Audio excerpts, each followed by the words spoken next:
News, सच जरूरी है। नमस्कार, दिन भर की तमाम बड़ी खबरों पे आपका स्वागत है। मैं हूं आपके साथ सोनल। आज आपको ऐसे खबरों से रूबरू कराएंगे जो पॉलिटिक्स के सियासत के पन्नों पर एक नया इतिहास बनाते चलते हैं। नीतीश के विपक्षी एकता को मिली संजीवनी फ्रंट की गोलबंदी में कांग्रेस रहेगी सबसे आगे।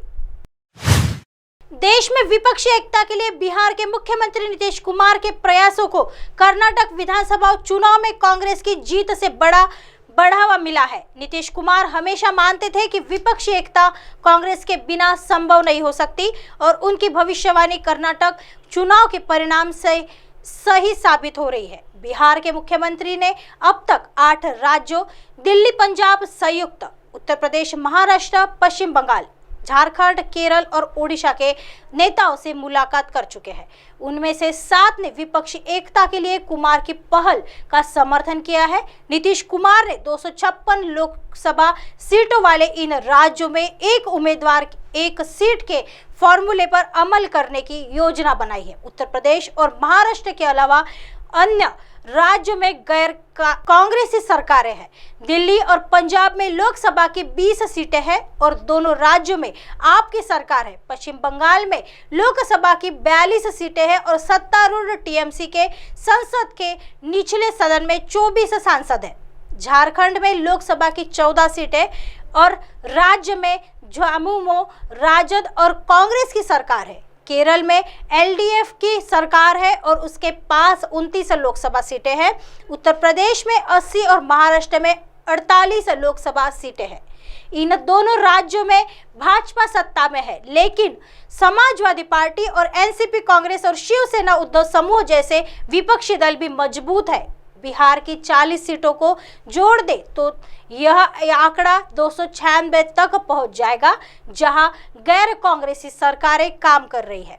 नीतीश कुमार ने भाजपा को कड़ी चुनौती देने के लिए इन राज्यों में एक उम्मीदवार एक सीट के फॉर्मूले पर अमल करने की योजना बनाई है। कर्नाटक विधानसभा चुनाव में विपक्षी एकता पहले से ही दिखाई दे रही है, जहां आपने पहले पूरी ताकत से चुनाव लड़ने की घोषणा की थी, लेकिन कांग्रेस पार्टी के वोटों के विभाजन से बचने के लिए पीछे हट गई।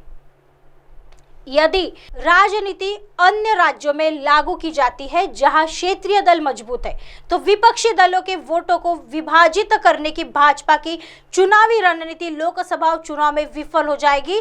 कर्नाटक विधानसभा चुनाव के नतीजे भगवा पार्टी के लिए खतरे की घंटी है। इन 8 राज्यों के अलावा कांग्रेस राजस्थान और छत्तीसगढ़ में शासन कर रही है और अब कर्नाटक में भी सरकार बनाएगी। ऐसे में 11 राज्यों में भाजपा विपक्षी दलों से कड़ी चुनौती की उम्मीद कर सकती है। एनसीपी प्रमुख शरद पवार से मुलाकात के बाद नीतीश कुमार ने कहा कि विपक्षी एकता पर चर्चा सही दिशा में जा रही है और कर्नाटक चुनाव के बाद पटना में सर्वदलीय बैठक होगी। राजद के राष्ट्रीय उपाध्यक्ष शिवानंद तिवारी ने कहा, कर्नाटक में जिस तरह से कांग्रेस की जीत हुई है, यह प्रधानमंत्री नरेंद्र मोदी जी के लिए नुकसान है, जो पिछले 4 महीनों से प्रचार का नेतृत्व कर रहे थे। उन्होंने बजरंगबली को चुनाव से जोड़कर नैरेटिव सेट किया। बाकी दुनिया में लोग उन पर हंस रहे हैं। भारत दुनिया का सबसे बड़ा लोकतांत्रिक देश है और हर कोई कर्नाटक के चुनाव परिणाम पर कड़ी नजर रख रहा है। देश की जनता मुद्रास्फीति, महंगाई, रसोई गैस सिलेंडर, ईंधन के दाम, बेरोजगारी की बात कर रही थी और नरेंद्र मोदी बजरंगबली की बात कर रहे थे। कर्नाटक के परिणाम ने एक मजबूत संदेश दिया है कि आप बाबा बागेश्वर जैसे स्वयंभू संतों को लाकर और मतदाताओं का ध्रुवीकरण करके चुनाव नहीं जीत सकते। लोग अब समझ रहे हैं कि बजरंगबली और बाबा बागेश्वर के माध्यम से धर्म और वोटों का ध्रुवीकरण उनकी मदद नहीं करेगा।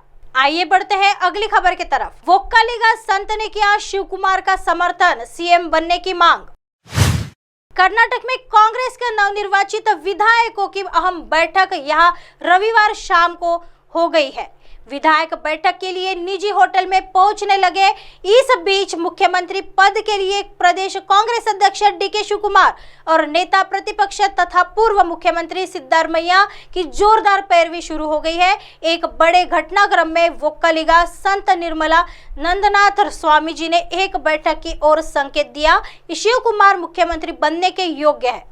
प्रभावशाली मठाधीश ने कहा कि शिव कुमार ने पार्टी के लिए प्रयास किए थे और इसे विधिवत स्वीकार किया जाना चाहिए। उन्होंने यह भी कहा कि मठ तथा वोक्कालिगा समुदाय उन्हें मुख्यमंत्री बनाना चाहते हैं और शिव कुमार का समर्थन करेंगे, जैसे उन्होंने पूर्व PM HD Deve Gowda, HD Kumaraswamy और एचएम कृष्णा का समर्थन किया था। सूत्रों ने कहा कि सिद्धारमैया खेमा भी पद के लिए समान रूप से पैरवी कर रहा है और 100 विधायकों का समर्थन हासिल करने के लिए हर संभव प्रयास कर रहा है। विधायक दल की बैठक में विधायकों का समर्थन हासिल करने और बाद में अहिंदा समूह के साथ जोर लगाने की रणनीति है।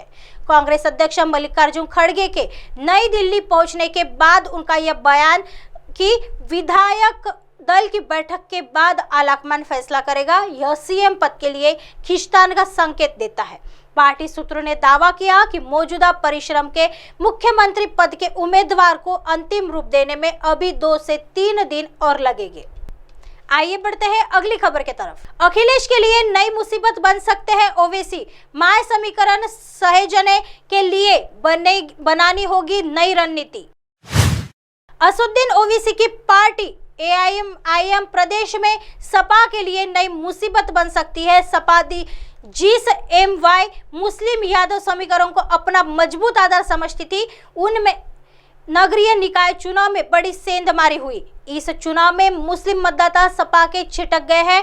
ऐसे में वर्ष 2024 के लोकसभा चुनाव में उतरने से पहले सपा को नए वोट बैंक को जोड़ने के साथ ही अपने परंपरागत वोट बैंक को सहेजने के लिए नए सिरे से रणनीति बनानी होगी। अगले वर्ष होने वाले लोकसभा चुनाव से पहले हुए नगरीय निकाय चुनाव को उसका सेमीफाइनल माना जा रहा था। शहरों की सरकार चुनने वाला यह चुनाव सपा को स्पष्ट संदेश देकर गया है। जिस ओवैसी को सपा उत्तर प्रदेश में बहुत हल्के से लेती थी, उसने अब जड़ें जमानी शुरू कर दी है। सपा ओवैसी की पार्टी को इसलिए भी हल्के में लेती थी क्योंकि प्रदेश में अधिकार मुस्लिम वोट उसे ही मिलता है। वर्ष 2022 के चुनाव में तो एक तरफा मुस्लिम वोट साइकिल को ही मिला। हालांकि ओवैसी की पार्टी इन सब की परवाह किए बगैर मुस्लिम मतदाताओं के बीच अपनी पैठ बनाने में जुटी रही। एआईएम के कारण ही सपा मेरठ नगर निगम के चुनाव में मेयर पद पर तीसरे स्थान पर रही।